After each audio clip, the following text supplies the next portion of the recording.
नमस्कार दोस्तों, मैं हूं डॉक्टर विवेक चोपड़ा और आज मैं चर्चा करूंगा रक्षाबंधन के पावन पर्व पर। हम ऐसा क्या करें जिसके अंदर भाई बहन, जब बहन भाई को राखी बांधती है तो क्या आदान प्रदान किया जाए एक दूसरे के लिए, क्या उपहार में चीजें दी जाएं एक दूसरे को जिसका ज्योतिष महत्व भी हो, जो ऑरा को भी प्योर कर सके और जो एक दूसरे के लिए शुभ भी हो।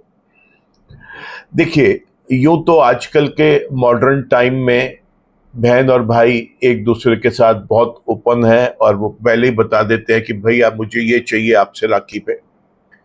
ठीक है, आप कोई भी चीज उन्हें उपहार में देना चाहते हैं वो आप जरूर दें, लेकिन मैं आज आपको एस्ट्रोलॉजी पॉइंट ऑफ व्यू से और हीलिंग पॉइंट ऑफ व्यू से खास तौर से आपको ये चीजें बताने जाऊंगा कि क्या ऐसा करें जिससे दोनों के लिए वो बहुत शुभ हो। आखिर आप जेनेटिक कनेक्शन में एक दूसरे के साथ कनेक्टेड हो सकते हैं। कुछ लोग जो एक दूसरे के साथ रिलेशनशिप बिल्डअप कर लेते हैं भाई बहन का, वहां पर भी उनको वो सम्मान एक दूसरे को देना पड़ता है। रक्षाबंधन का पहले आप मतलब समझ लें, क्योंकि कुछ लोगों के मन में सिर्फ इतना ही है कि ये बहन ही केवल अपने भाई के राखी बांध सकती है। ये प्रथा तो है ही, ज्यादातर यही एक चलन है। लेकिन रक्षाबंधन अगर आप देखें, आपने कई बार टीवी प्रोग्राम्स में देखा होगा कि बच्चे या कुछ महिलाएं जाके प्राइम मिनिस्टर को, प्रेसिडेंट ऑफ इंडिया को, होम मिनिस्टर को या चीफ मिनिस्टर को या किसी ऐसे व्यक्ति को जिससे उनको लगता है कि ये व्यक्ति मुझे रक्षा प्रदान कर सकता है, ये मेरे लिए एक सुरक्षा दे सकता है, उसको भी राखी बांधी जाती है। शायद आप लोगों में से बहुत लोगों को नहीं मालूम होगा कि अपने गुरुओं को भी राखी बांधी जाती है।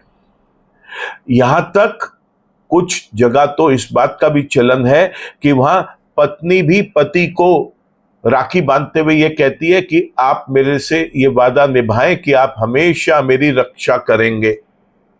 आज अगर आप ये सोचते हैं कि रक्षाबंधन केवल और केवल हिंदू रिलीजन के अंदर ही एक पर्व रह गया है, तो मैं फिर आपको ये कहूंगा कि आप पूरा गूगल सर्च करें, आसपास देखें।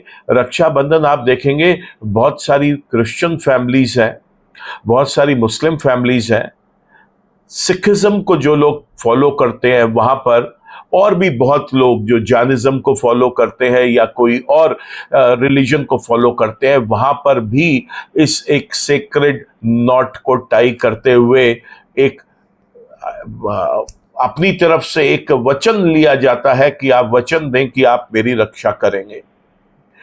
आज जो ये टॉपिक है ये मैं दोनों साइड्स लेके चलूंगा।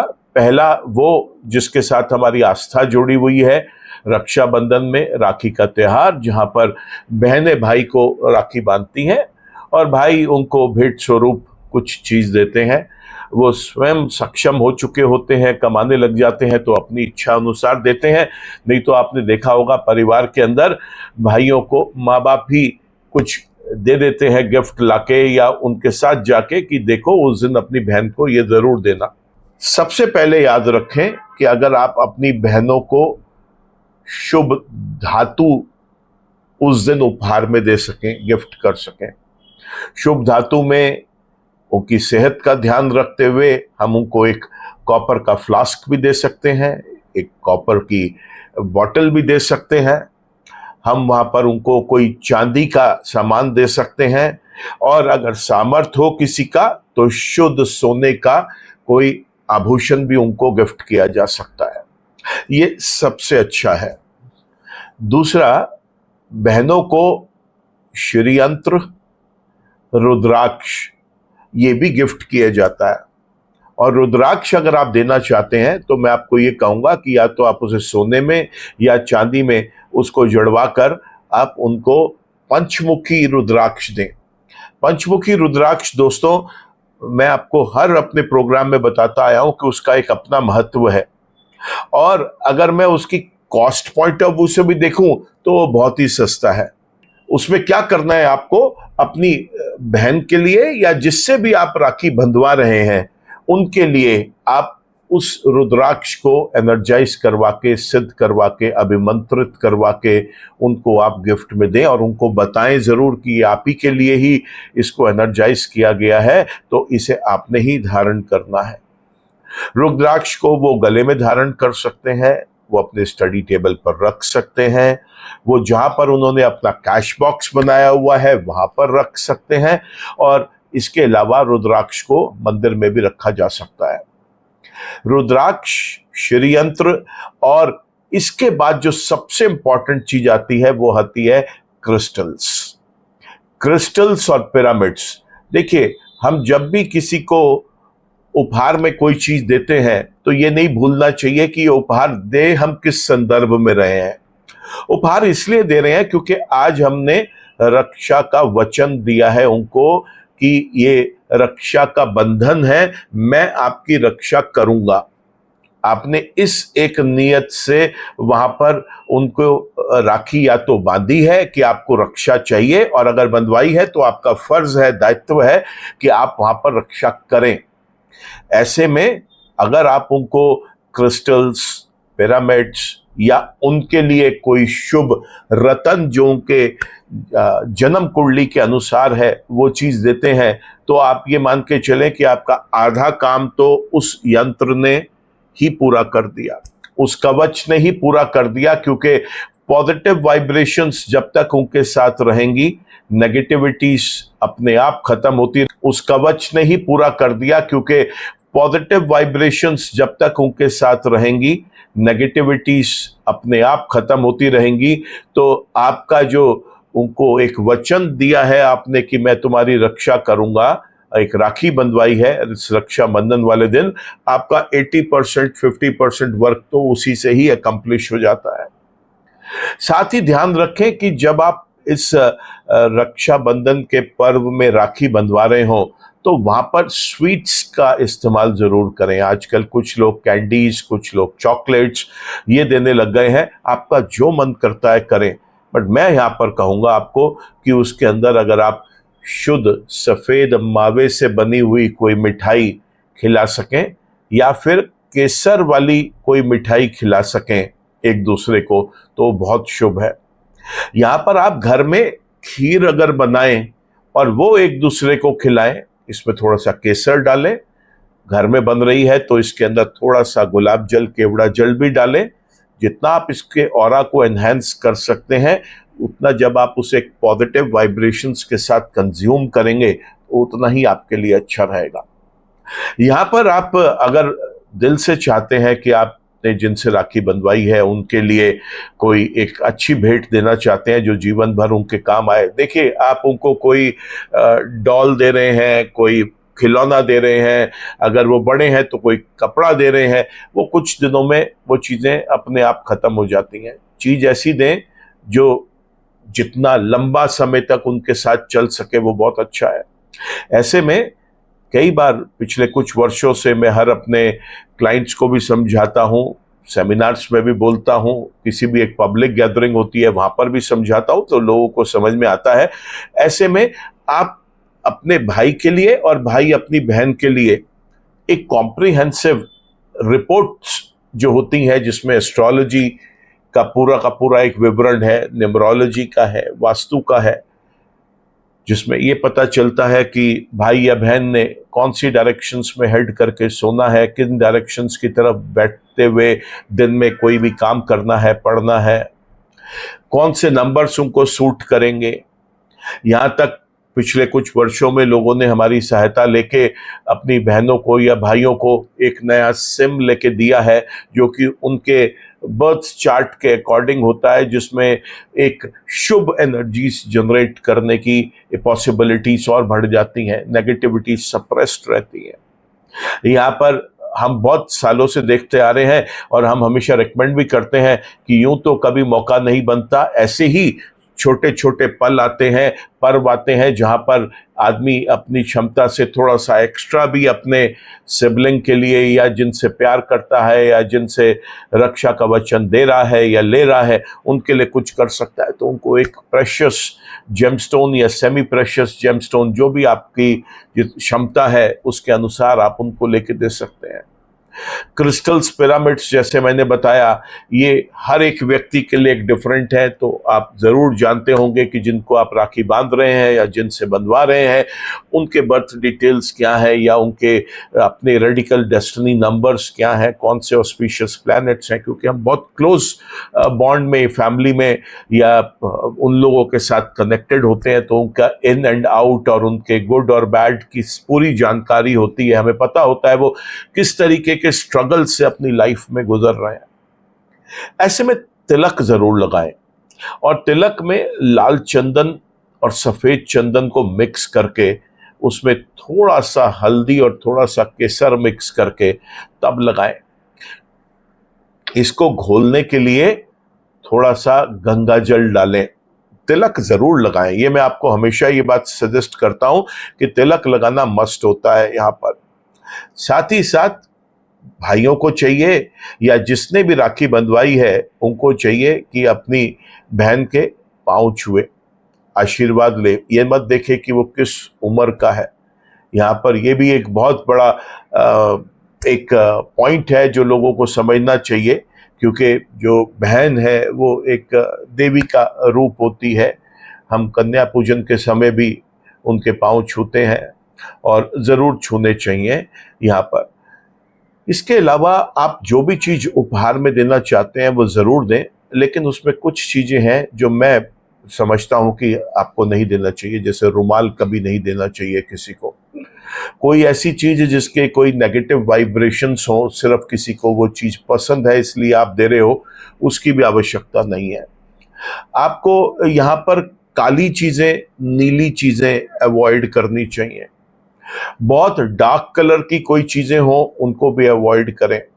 White, pink, yellow, sky blue, light green, ये कलर्स की चीजें एक दूसरे को वस्त्रों के रूप में अगर देनी है, किसी भी फॉर्म का क्लोथ है उस फॉर्म में देनी है, वो अच्छा रहता है। यहाँ पर रक्षाबंधन जो है ये सावन के महीने का जो आखिरी दिन होता है उस दिन ये पर्व आता है। बस इस दिन सिर्फ इतना ध्यान रखें कि जिस भी लैटिट्यूड लॉन्गिट्यूड में आप रह रहे हैं, जिस भी स्थान पर आप रह रहे हैं, वहाँ इस बात का ध्यान रखें कि भद्रा का साया ना पड़े उस समय जिस समय आप एक राखी का वो पर्व अपने घर में मनाएंगे। राखी तभी बांधनी चाहिए जिस समय भद्रा का साया नहीं है, शुभ मुहूर्त में बांधें। उसको अपने लैटिट्यूड लॉन्गिट्यूड के अनुसार पंचांग में देखकर कि आपके शहर में कौन सा समय सबसे शुभ है उसी समय बांधें। राखी के लिए यूँ तो बहुत सारे डायरेक्शंस हैं जिनको टैप किया जा सकता है, बट मैं जो सर्वश्रेष्ठ मानता हूँ वो ये कि आपने जो भी स्थान अपने घर में पूजा के लिए बनाया हुआ है, पूजा घर में बैठकर अगर राखी बांधी जाए तो बहुत अच्छा रहता है। अगर वो किसी कारण से संभव नहीं है तो आप इस बात का ध्यान रखें कि जिसको आप राखी बांध रहे हैं उनका फेस साउथ डायरेक्शन की तरफ ना हो। बाकी डायरेक्शंस जो हैं वो अलाउड हैं इसके अंदर। मैं आपको एक और चीज़ बताऊंगा। वैसे तो राहु काल के बारे में सब लोग जानते हैं। जिस दिन आप राखी बांध रहे हैं और जिस समय आप राखी बांध रहे हैं उस समय राहु काल ना हो तो ज़्यादा बेहतर है। मेष लगन से लेकर और मीन लगन तक आपको अब ये बताऊंगा कि वो कौन से ऐसे कलर्स हैं जो आपने, अगर आपके भाई के या आपकी बहन के या जिनको आप दोनों एक दूसरे को राखी बांध रहे हो, अगर उनके जन्म कुंडली के बारे में आपको कोई नॉलेज है तो क्या परहेज आपको जरूर करने चाहिए। जिनको भी आप राखी बांध रहे हो या बंधवा रहे हो जिनसे, अगर वो व्यक्ति मेष लगन का है तो उसको ग्रीन कलर की कोई भी चीज आपने उपहार में नहीं देनी है। आप यहाँ पे पीला और सफेद उपहार में दे सकते हैं। वृषभ लगन वाले व्यक्ति को कभी भी पीला और लाल, ये 2 कलर की चीजें आपने उपहार में नहीं देनी है। यहां पर आप ग्रीन और ब्लू उपहार में दे सकते हैं। मिथुन लगन की अगर बात करें तो मिथुन लगन वाले अगर भाई हैं या बहन है तो इनके यहाँ कोई भी परहेज नहीं है, कोई भी कलर की चीज एक दूसरे को दी जा सकती है। कर्क लगन की अगर बात करें तो ब्लैक और येलो, ये 2 कलर्स एक दूसरे को देने से अवॉइड करना चाहिए, और वाइट, रेड, ये कलर्स ज्यादा बेटर हैं यहां पर जिनको कि दिया जा सकता है। सिंह लगन की अगर बात करें तो कोई भी व्हाइट कलर की चीज उपहार में ना दें। यहां पर आपको चाहिए कि आप येलो, रेड, ऑरेंज, इन 3 कलर का इस्तेमाल ज्यादा करें। कन्या लगन की अगर बात करें तो मैं यहां पर रिकमेंड करूंगा कि रेड और ब्लैक टोटली अवॉइड करना चाहिए, लेकिन हां, अगर आप देना चाहते हैं तो ग्रीन, येलो, व्हाइट का प्रयोग कर सकते हैं। तुला लगन की बात करें तो तुला लगन वाले भाई या बहन या यानी जो भी आदमी या तो राखी बंधवा रहा है या जो राखी बांध रहा है, अगर वो तुला लगन का है तो यहाँ पर ग्रीन कलर टोटली अवॉइड करना चाहिए। यहाँ पर वाइट और खास तौर से ब्लू कलर की चीजें एक दूसरे को उपहार में दी जा सकती हैं। वृश्चिक लगन की अगर बात करें तो वृश्चिक लगन में लाल कलर की चीजें नहीं देनी चाहिए, और साथ में कोई एरोमेटिक चीजें, परफ्यूम, फ्रेग्रेंस वाली चीजें नहीं देनी चाहिए। हाँ, यहाँ पर वाइट, येलो का प्रयोग किया जा सकता है। धनु लगन की अगर बात करें तो यहाँ पर राखी बांधने वाले को या राखी बंधवाने वाले को, जो भी इनमें से धनु लगन का है, उसे सफेद चीजें ना एक दूसरे को उपहार में दें। यहां पर जो बेस्ट कलर्स हैं वो येलो और रेड है। मकर लगन की अगर बात कर लेते हैं तो मकर लगन वाले व्यक्ति को पीली चीजें अवॉइड करनी है एक दूसरे को देने के लिए। यहां ब्लू कलर, रेड कलर और व्हाइट कलर का प्रयोग किया जा सकता है। कुंभ लगन की अगर बात करें तो कुंभ लगन वाले व्यक्ति को ग्रीन और व्हाइट चीजें अवॉइड करनी है। यहां पर ब्लू, रेड, येलो एक दूसरे को उपहार में दिया जा सकता है। और आखिर में हम बात करते हैं मीन लगन की, और मीन लगन वाले व्यक्ति को हमेशा ब्लैक और ऑरेंज कलर की जो चीजें होती हैं, ये 2 कलर्स अवॉइड करने हैं। यहाँ पर व्हाइट, येलो और रेड एक दूसरे को उपहार में दिया जा सकता है। ये था हमारा जिसमें हमने एस्ट्रोलॉजिकली देखा। अब न्यूमरोलॉजिकली भी देख लेते हैं, नंबर के अकॉर्डिंग किसको क्या सूट करता है क्या नहीं। अगर भाई या बहन यानी राखी बांधने वाला या बंधवाने वाला इनमें से कोई भी 1 नंबर का है, तो जो व्यक्ति यहाँ पर 1 नंबर का है उसको ऑरेंज कलर की चीजें जरूर उपहार में मिलनी चाहिए। 2 नंबर वाले को सफेद कलर की चीजें उपहार में मिले तो ज्यादा बेहतर है। 3 नंबर वाले को येलो कलर की चीजें उपहार में मिले तो बहुत अच्छा रहता है। 4 नंबर वाले को ब्लू या ब्लैक कलर की चीजें उपहार में मिले तो बहुत अच्छा रहता है। 5 नंबर वाले को ग्रीन कलर की चीजें उपहार में मिले तो ज्यादा बेटर है। 6 नंबर वालों को कोई भी फ्रेग्रेंस वाली चीज, परफ्यूम वाली चीजें उपहार में आप दे सकते हैं। मल्टी कलर चीजें कोई उपहार में दे सकते हैं, कोई लग्जूरियस चीजें उपहार में दे सकते हैं, बहुत अच्छा रहेगा। 7 नंबर वालों को ब्राउन कलर की चीजें आप उपहार में दे सकते हैं। 8 नंबर वालों को ब्लैक और ब्लू कलर की चीजें उपहार में दे सकते हैं, और 9 नंबर वालों को रेड कलर की चीजें उपहार में दे सकते हैं। तो मैंने आपको मेष लगन से मीन लगन तक अगर जिस व्यक्ति को आप राखी बांध रहे हैं, अगर उसको कोई उपहार देना है, या जो जिससे बंधवा रहे हैं अगर वो इन लगन राशियों का है, तो उनको जो उपहार देना है वो कलर्स भी बताए, और नंबर्स के अकॉर्डिंग भी आपको बताया कि क्या हम कर सकते हैं। यहाँ पर मैंने आपको डायरेक्शंस का भी पूरा समझाया। देखिए, कभी भी कोई पर्व हमारे सनातन धर्म में होता है, उसके लिए थोड़ा सा प्रयास उस दिन, चाहे 1 दिन पहले जल्दी सो के किया जाए तो बहुत अच्छा रहता है। उसमें 2-3 चीजें आप जरूर करें। सबसे पहले, अगर संभव हो सकता है तो अलार्म लगा के सुबह ब्रह्म मुहूर्त में उठें, स्वयं के लिए भी पूजा अर्चना करें, और जिस व्यक्ति से आपने राखी बंधवानी है या बांधनी है, उनकी दीर्घायु के लिए, उनकी जीवन में सफलता के लिए भी देवी देवताओं से प्रार्थना करें, बहुत अच्छा रहता है। इसके बाद सूर्य को जल दें, और मैं यहाँ पर बताऊंगा कि सूर्य को जल यहाँ पर थोड़ा सा हल्दी और थोड़ा सा कुमकुम डालकर अगर दें तो और अच्छा रहेगा। जल देते हुए भी स्वयं के लिए और दूसरे व्यक्ति के लिए जिनको आपने राखी बांधनी है या बंधवानी है, दोनों के लिए यहाँ पर सूर्य देव से आपको प्रार्थना करनी चाहिए।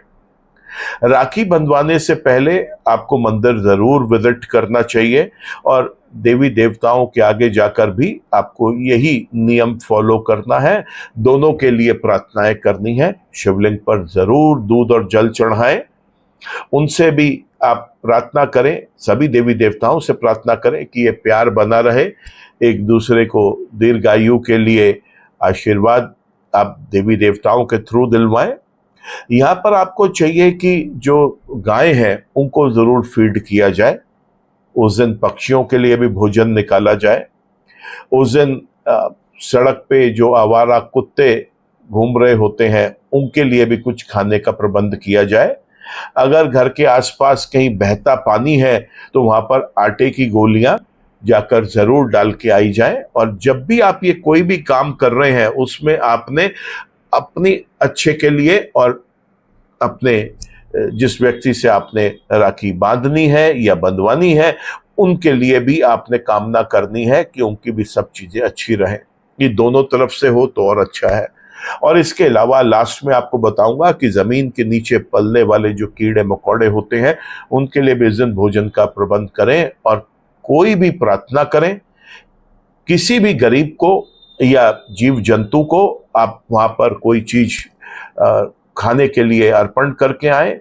वहां पर आप इसी कामना के साथ कि आपका भी भला हो और आपके उस दूसरे जो पक्ष हैं, आपके भाई हो सकते हैं, कोई भी हो सकता है जिससे आप राखी बांध रहे हैं या बंधवा रहे हैं, दोनों के लिए आपने कामना करनी है कि उनकी देवी देवता उन पर आशीर्वाद बरसाएं और खुशियां उनको जीवन में दें।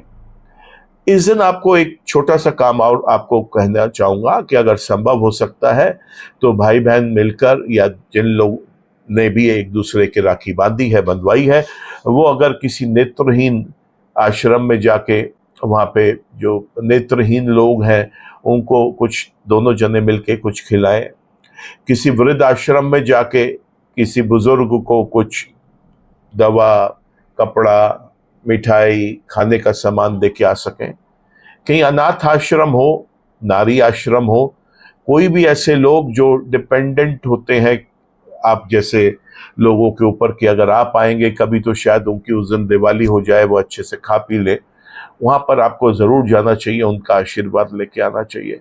देखिए, मैं हमेशा कहता हूँ कि मंदिरों में, मस्जिद में, गुरुद्वारे में, गिरजाघर में जाकर चढ़ावा देने से बेहतर है कि आप किसी जीव की, किसी ज़रूरतमंद की जाके मदद करें। मैं कहना नहीं चाहता, लेकिन वहाँ जो भी चढ़ावा दिया जाता है वो आप भी जानते हैं कि वो एक ही ट्रस्ट में या किसी भी जगह पर इकट्ठा ही होता रहता है। आज तक पिछले इतने वर्षों में हमने नहीं सुना कि इवन कोरोना के टाइम पे भी किसी ने उसके अंदर आगे बढ़कर कोई मदद करी हो। तो मैं हमेशा यही सिखाता हूँ सबको कि आपने कुछ करना है तो जो ज़रूरतमंद व्यक्ति है उसको जाके दें। वहाँ पर आपको जो आशीर्वाद मिलेगा, जो आशीष मिलेगी उनके दिल से, उसकी वैल्यू कहीं ज़्यादा होगी। और अगर आप ये सोचते हैं कि आप 100 रुपये, 150 रुपये में देवी देवताओं के आगे चढ़ाकर उनके साथ कोई ऐसा डील कर रहे हैं कि मैं आपको 100 रुपये चढ़ा रहा हूँ, आप मुझे 1 करोड़ रुपए दे दीजिए, तो ये आपकी भूल है। आप सिर्फ देवी देवताओं के पास जाकर श्रद्धा के साथ, एक अच्छे मन के साथ प्रार्थना ही करें, मंत्र जप करें, शुद्ध आचरण रखें, किसी के लिए कोई चीज गलत ना करें, इतना ही काफी है। देवी देवता सब कुछ देख रहे हैं। ये ना सोचें कि वो सिर्फ मंदिरों में या आपके घर के पूजा घर में ही मौजूद है, वो सब आपके पास ही होते हैं। फरिश्ते भी आपके आसपास ही होते हैं हमेशा। आप कभी ये मत सोचिए आप उस जगह पर अकेले हैं, आपको उस समय देखने वाले बहुत लोग हैं। यहाँ तक कि ये भी कहा जाता है कि कोई बुरी बात मुंह से नहीं निकलनी चाहिए, क्योंकि सरस्वती जुबान पे बैठी होती है। तो सोचिए, आपकी जुबान पे सरस्वती भी है, तो आप किसी को गाली देते हैं, किसी को कोई आप शब्द बोलते हैं, तो ये मत सोचिए कि उस वक्त और कोई नहीं देख रहा, भगवान देख रहा है। तो मैं हमेशा यही समझाता हूं कि आपने जो भी पैसा खर्चना है वो आप किसी जरूरतमंद को जाके अपने सामने खड़े होके 2 मिनट का समय निकालें। आपको बहुत प्रसन्नता होगी जब आप उनको कुछ खाते पीते देखेंगे। वापस हम अपने राखी के टॉपिक के ऊपर आते हैं। राखी जो है वो हमेशा एक शुभ मुहूर्त में ही बांधनी चाहिए। कई बार काफी लंबा समय मिल जाता है, कई बार शॉर्ट समय मिलता है। एक दिन का केवल पर्व है, इसके लिए अगर आपको अपने थोड़े से दिनचर्या से अलग हटके भी कुछ करना पड़े तो एक दिन जरूर करिए। एक दूसरे को भगवान के थ्रू आशीर्वाद दिलवाएं और अपनी बेस्ट विशेस एक दूसरे को दे सकते हैं। शुद्ध धातु मैंने आपको बताया, अगर दे सकें बहुत अच्छा है। इसमें क्या क्या चीज दी जा सकती है, तो आभूषण तो हो ही गए। इसके अलावा या तो एक चकोर टुकड़ा चांदी का, सोने का, वो दिया जा सकता है। यहाँ पर चांदी की गोल छोटी गोली लगभग 20 ग्राम की, वो एक दूसरे को यहाँ पर उपहार में दी जा सकती है। उसका बहुत बड़ा महत्व है। कभी भी आप कोई ऐसा सामान देते हैं जैसे चकोर टुकड़ा या छोटी गोली, मैं आपको कहूँगा इसको एक चांदी की डिब्बी में गंगा जल भर के उसमें डिप करके और फिर उसको अच्छे से सील करके आप दें और उनको कहें कि ये वो अपने पास हमेशा हिफाजत से रखें। रुद्राक्ष अगर दे रहे हैं तो मैंने आपको बताया कि वो पहनने के लिए भी दिया जा सकता है और उसको स्टडी टेबल पर रखने के लिए, अपने मंदिर में रखने के लिए, और या फिर अपने लॉकर में जहाँ पर कैश अपने रखते हैं। आजकल तो सब कुछ ई ट्रांसफ़र होता है, इलेक्ट्रॉनिक ट्रांसफ़र्स हैं, सब लोग ऐप्स यूज़ करते हैं ट्रांसफ़र के लिए, लेकिन फिर भी आप सब लोगों ने अपने घर में एक जगह ज़रूर बना रखी होती है जहाँ पर छोटा मोटा कैश रखा होता है। वहाँ पर इसको आप रखें, बहुत अच्छे रिजल्ट्स मिलेंगे।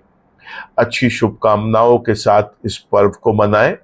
देवी देवता ज़रूर आपकी इस लगन को, इस आस्था को और आपके इस व्यवहार को देख के आप दोनों पर आशीर्वाद बरसाएंगे। मेरी भी यही प्रार्थना रहेगी देवी देवताओं से कि पूरे जन जन का भला हो।